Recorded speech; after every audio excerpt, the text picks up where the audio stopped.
And we start with Kaveh Solokol in the studio to talk Romelu Lukaku, as we were doing in the other direction around about 12 months ago.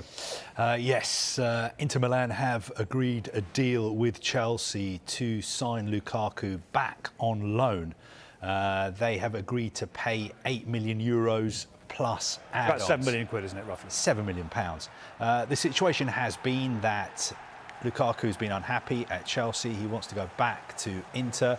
Chelsea signed him for £97.5 million 12 months ago, but they've basically said, you're unhappy here, this is not working out, Thomas Tuchel doesn't want you here either, it's time for you to go, you can go back to Inter.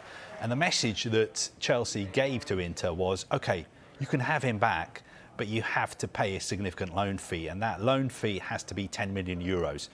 Earlier this week, Inter offered €5 million. That was turned down. Yesterday, they went back in with €7 million. That was turned down as well. Today, they've gone back again with €8 million plus add-ons, which I think gets pretty close to that magic €10 million figure, which is why a deal has been agreed.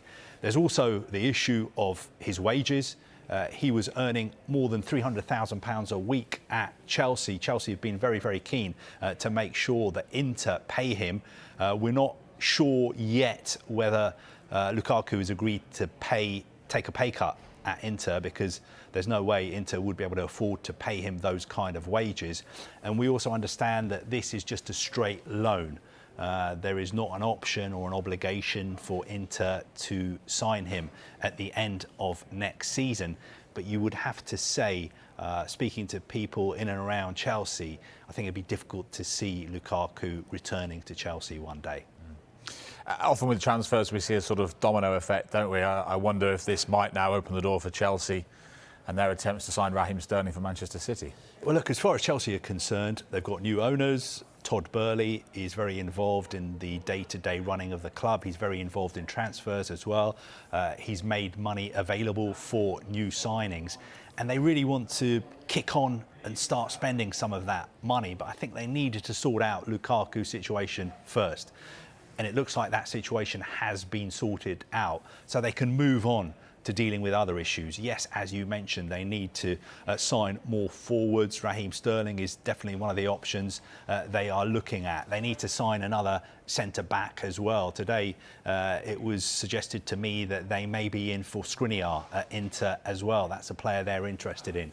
So expect to see a lot of transfer business at Chelsea over the next couple of weeks as well. There'll be players coming in, but also players leaving. I don't think Lukaku will be the last of the departures. And Thomas Tuchel will be pressing to get this stuff done as soon as possible and not leave it till the very, very last minute, which they did with Lukaku at the end of last season, so he can get his pre-season. I think that was one of the problems with Lukaku. He joined so late that he didn't really have a pre-season with Chelsea. And it has to be said, he actually started the season, I think, pretty well. He scored 4 times. But then, unfortunately, he was injured. He had COVID. He gave that interview to Sky Italy in which he basically said, I'm unhappy at Chelsea. I'm not really happy with the way we're playing. Our tactics don't suit me. I would like to go back to Inter in the near future. We didn't think it was going to be him returning to Inter this early. But in a sense, I think the new owners at Chelsea have spoken to Thomas Tuchel. They have total faith in him. And Thomas Tuchel has said, look, this is not working. It's best for all parties if he returns. It's difficult for Chelsea to take on such a big loss on a player. You know, they've spent almost £100 million on him, but they've listened to what Thomas Tuchel have had to say.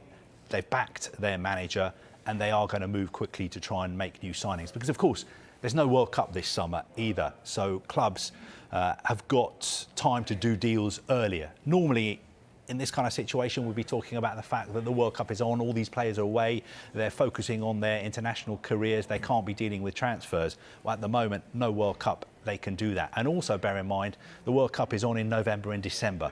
So you don't really want to be signing a player on deadline day on the 1st of September when he's going to have missed pre-season, and also in a couple of months, he's going to be leaving to go to Qatar for 6 weeks. So that's why we're seeing so many clubs do their business early in this window. Kaveh, thank you very much.